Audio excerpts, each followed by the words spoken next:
Library Krishna, the Supreme Personality of Godhead Chapter 6 Pūtanā killed while Nanda Maharaja was returning home. He considered Vasudeva's warning that there might be some disturbance in Gokula. Certainly the advice was friendly and not false. So Nanda thought, there is some truth in it. Therefore, out of fear, he began to take shelter of the Supreme Personality of Godhead. It is quite natural for a devotee in danger to think of Krishna, because he has no other shelter. When a child is in danger, he takes shelter of his mother or father. Similarly, a devotee is always under the shelter of the Supreme Personality of Godhead, but when he specifically sees some danger, he remembers the Lord very rapidly. After consulting with his demoniac ministers, Kamsa instructed a witch named Pūtanā, who knew the black art of killing small children by ghastly sinful methods, to kill all kinds of children in the cities, villages and pasturing grounds. Such witches can play their black art only where there is no chanting or hearing of the holy name of Krishna. It is said that wherever the chanting of the holy name of Krishna is done, even negligently, all bad elements, witches, ghosts and dangerous calamities, immediately disappear. And this is certainly true of the place where the chanting of the holy name of Krishna is done seriously, especially in Vrindavana when the Supreme Lord was personally present. Therefore, the doubts of Nanda Maharaja were certainly based on affection for Krishna. Actually there was no danger from the activities of Pūtanā, despite her powers. Such witches are called Kikari, which means they can fly in the sky. This black art of witchcraft is still practiced by some women in the remote northwestern side of India. They can transfer themselves from one place to another on the branch of an uprooted tree. Pūtanā knew this witchcraft, and therefore she is described in the Bhagavatam as Kikari. Pūtanā entered the county of Gokula, the residential quarter of Nanda Maharaja, without permission. Dressing herself just like a beautiful woman, she entered the house of Mother Yasoda. She appeared very beautiful, with raised hips, nicely swollen breasts, earrings, and flowers in her hair. She looked especially beautiful on account of her thin waist. She was glancing at everyone with very attractive looks and smiling face, and all the residents of Vrindavana were captivated. The innocent cowherd women thought that she was the goddess of fortune appearing in Vrindavana with a lotus flower in her hand. It seemed to them that she had personally come to see Krishna, who is her husband. Because of her exquisite beauty, no one checked her movement, and therefore she freely entered the house of Nanda Maharaja. Pūtanā, the killer of many, many children, found baby Krishna lying on a small bed, and she could at once perceive that the baby was hiding his unparalleled potencies, which resembled fire covered by ashes. Pūtanā thought, this child is so powerful that he can destroy the whole universe immediately. Pūtanā's understanding is very significant. The Supreme Personality of Godhead, Krishna, is situated in everyone's heart. It is stated in the Bhagavad Gita that he gives one necessary intelligence, and he also causes one to forget. Pūtanā was immediately aware that the child whom she was observing in the house of Nanda Maharaja was the Supreme Personality of Godhead himself. He was lying there as a small baby, but that does not mean he was less powerful. The materialistic theory that God worship is anthropomorphic is not correct. No living being can become God by undergoing meditation or austerities. God is always God. Krishna as a baby is as complete as he is as a full-fledged youth. The Mayavada theory holds that the living entity was formerly God but has now become overwhelmed by the influence of Maya. Therefore the Mayavadis say that presently he is not God, but when the influence of Maya is taken away he will again become God. This theory cannot be applied to the minute living entities. The living entities are minute parts and parcels of the Supreme Personality of Godhead. They are minute particles or sparks of the original fire. So these sparks can be covered by the influence of Maya, but the original fire, Krishna, cannot. Krishna is the Supreme Personality of Godhead, even from the beginning of his appearance in the house of Vasudeva and Devaki. Krishna showed the nature of a small baby and closed his eyes, as if to avoid the face of Pūtanā. This closing of the eyes is interpreted and studied in different ways by the devotees. Some say that Krishna closed his eyes because he did not like to see the face of Pūtanā, who had killed so many children and who had now come to kill him. Others say that Pūtanā hesitated to take the baby on her lap because something extraordinary was being dictated to her from within, and that in order to give her assurance, Krishna closed his eyes so that she would not be frightened. And yet others interpret in this way, Krishna appeared in order to kill the demons and give protection to the devotees, as stated in the Bhagavad Gita, Paritranaya sadhunam vinasaya ca duskritam. The first demon to be killed was a woman. According to Vedic rules, the killing of a woman, a brahmana, cows or a child is strictly forbidden. Krishna was obliged to kill the demon Pūtanā, and because the killing of a woman is forbidden according to Vedic Sastra, he could not help but close his eyes. Another interpretation is that Krishna closed his eyes because he simply took Pūtanā to be his nurse. Pūtanā came to Krishna just to offer her breast for the Lord to suck. Krishna is so merciful that even though he knew Pūtanā was there to kill him, he took her as his nurse or mother. There are 7 kinds of mothers, according to Vedic injunction: the real mother, the wife of a teacher or spiritual master, the wife of a king, the wife of a brahmana, the cow, the nurse and Mother Earth. Because Pūtanā came to take Krishna on her lap and offer her breast milk to be sucked by him, she was accepted by Krishna as one of his mothers. That is considered to be another reason he closed his eyes. He had to kill a nurse or mother. But his killing of his mother or nurse was no different from his love for his real mother or his foster mother, Vyāsadeva. We further understand from Vedic information that Pūtanā was also treated as a mother and given the same facility as Vyāsadeva. As Vyāsadeva was given liberation from the material world, Pūtanā was also given liberation. When the baby Krishna closed his eyes, Pūtanā took him on her lap. She did not know that she was holding death personified. If a person mistakes a snake for a rope, he dies. Similarly, Pūtanā had killed so many babies before meeting Krishna, and she mistook him to be like them, but now she was accepting the snake that would kill her immediately. When Pūtanā was taking baby Krishna on her lap, both Yasoda and Rohini were present, but because she was so beautifully dressed and showed motherly affection toward Krishna, they did not forbid her. They could not understand that she was a sword within a decorated case. Pūtanā had smeared a very powerful poison on her breasts, and immediately after taking the baby on her lap, she pushed her breastly nipple within his mouth. She was hoping that as soon as he would suck her breast, he would die. But baby Krishna very quickly took the nipple in anger. He sucked the milk poison along with the life air of the demon. In other words, Krishna simultaneously sucked the milk from her breast and killed her by sucking out her life. Krishna is so merciful that because the demon Pūtanā came to offer her breast milk to him, he fulfilled her desire and accepted her activity as motherly. But to stop her from further nefarious activities, he immediately killed her. And because the demon was killed by Krishna, she got liberation. As Krishna pressed her breast extremely hard and sucked out her very breath, Pūtanā fell down on the ground, spread her arms and legs and began to cry, "Oh, child, leave me, leave me." She was crying loudly and perspiring, and her whole body became wet.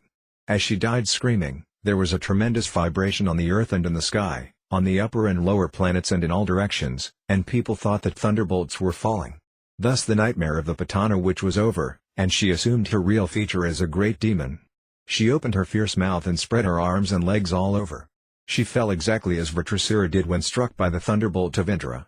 The long hair on her head was scattered all over her body. Her fallen body extended up to 12 miles and smashed all the trees to pieces, and everyone was struck with wonder upon seeing this gigantic body. Her teeth appeared just like plows, and her nostrils appeared just like mountain caves. Her breasts appeared like small hills, and her hair was a vast reddish bush. Her eye sockets appeared like blind wells, and her 2 thighs appeared like 2 banks of a river. Her 2 hands appeared like 2 strongly constructed bridges, and her abdomen seemed like a dried-up lake. All the cowherd men and women became struck with awe and wonder upon seeing this. And the tumultuous sound of her falling shocked their brains and ears and made their hearts beat strongly. When the gopis saw little Krishna fearlessly playing on Pūtanā's lap, they very quickly came and picked him up. Mother Yasoda, Rohini and other elder gopis immediately performed the auspicious rituals by taking the tail of a cow and circumambulating his body. The child was completely washed with the urine of a cow, and the dust created by the hooves of the cows was thrown all over his body. This was all just to save little Krishna from future inauspicious accidents. This incident gives us a clear indication of how important the cow is to the family, society and to living beings in general. The transcendental body of Krishna did not require any protection, but to instruct us on the importance of the cow, the Lord was smeared over with cow dung, washed with the urine of a cow, and sprinkled with the dust upraised by the walking of the cows. After this purificatory process, the gopis, headed by Mother Yasoda and Rohini, chanted the names of Vishnu to give Krishna's body full protection from all evil influences. They washed their hands and feet and sipped water 3 times, as is the custom before chanting mantra.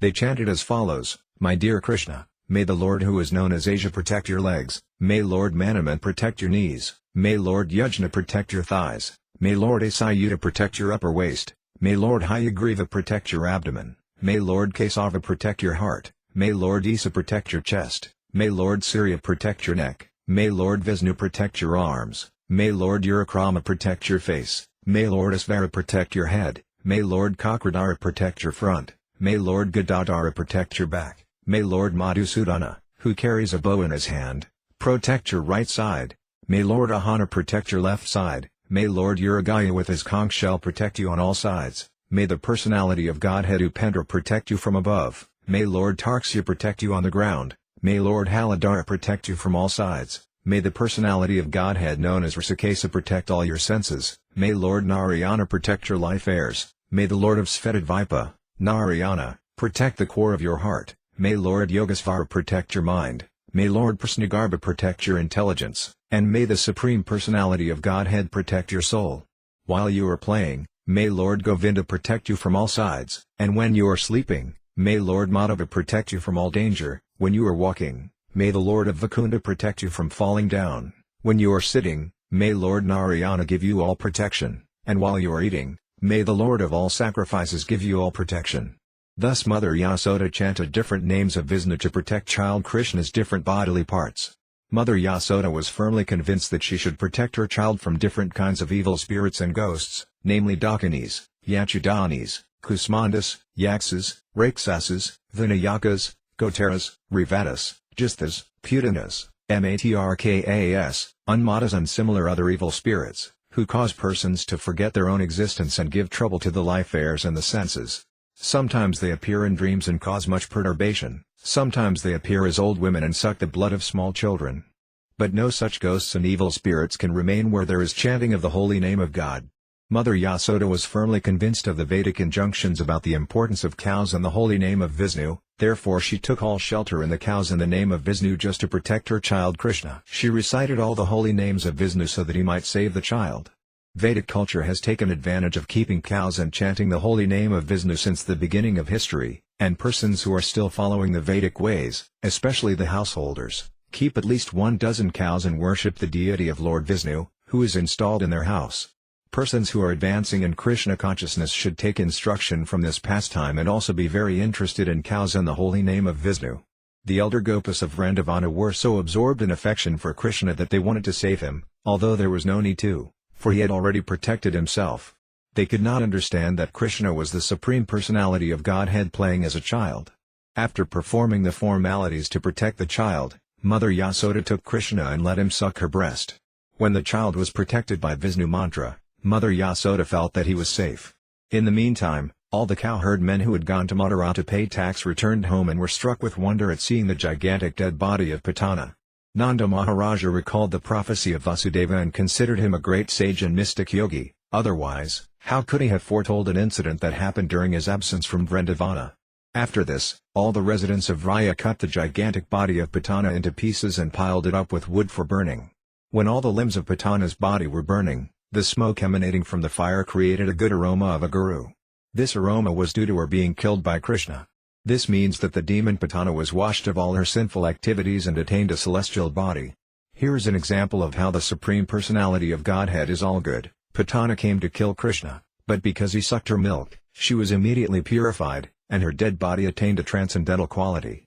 Her only business was to kill small children, she was only fond of blood. But in spite of being envious of Krishna, she attained salvation because she gave her milk to him to drink. So what can be said of those who are affectionate to Krishna in the relationship of mother, who with great love and affection always serve him, the Supreme Personality of Godhead and the Supersoul of every living entity? It is concluded, therefore, that even a little energy expended in the service of the Lord gives one immense transcendental profit. This is explained in the Bhagavad Gita, Svilpam apyasya dharmasya mahadabhyat. Devotional service in Krishna consciousness is so sublime that even a little service rendered to Krishna, knowingly or unknowingly, gives one the greatest transcendental benefit. The system of worshipping Krishna by offering flowers from a tree is also beneficial for the living entity who is confined to the bodily existence of that tree. When flowers and fruits are offered to Krishna, the tree that bore them also receives much benefit, indirectly. The arcana process, or worshipping procedure, is therefore beneficial for everyone. Krishna is worshipable by great demigods like Brahma and Lord Shiva, and Pūtanā was so fortunate that the same Krishna played in her lap as a little child. The lotus feet of Krishna, which are worshipped by great sages and devotees, were placed on the body of Pūtanā. People worship Krishna and offer him food with great reverence and devotion, but automatically he sucked the milk from the body of Pūtanā. Devotees therefore pray that if simply by offering something as an enemy Pūtanā got so much benefit, then who can measure the benefit of worshipping Krishna in love and affection? Therefore only Krishna should be worshipped, for so much benefit awaits the worshipper. Although Pūtanā was an evil spirit, she gained elevation just like the mother of the Supreme Personality of Godhead. It is clear that the cows and the elder gopas who offered milk to Krishna were also elevated to the transcendental position. Krishna can offer anyone anything, from liberation to anything materially conceivable. Therefore, there cannot be any doubt of the salvation of Pūtanā, whose bodily milk was sucked by Krishna for such a long time. And how can there be any doubt about the salvation of the gopas, who were so fond of Krishna? Undoubtedly all the gopas, cowherd boys, cows and everyone else who served Krishna and Vrindavana with love and affection were liberated from the miserable condition of material existence. When all the inhabitants of Vrindavana smelled the good aroma from the smoke of the burning Pūtanā, they inquired from each other, "Where is this good fragrance coming from?"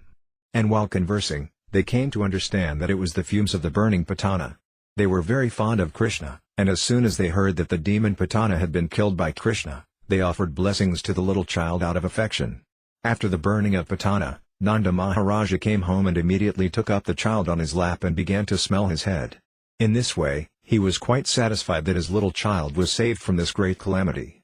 Śrīla Sukadeva Goswami has given a blessing to all persons who hear the narration of the killing of Pūtanā by Krishna. They will surely attain the favor of Govinda.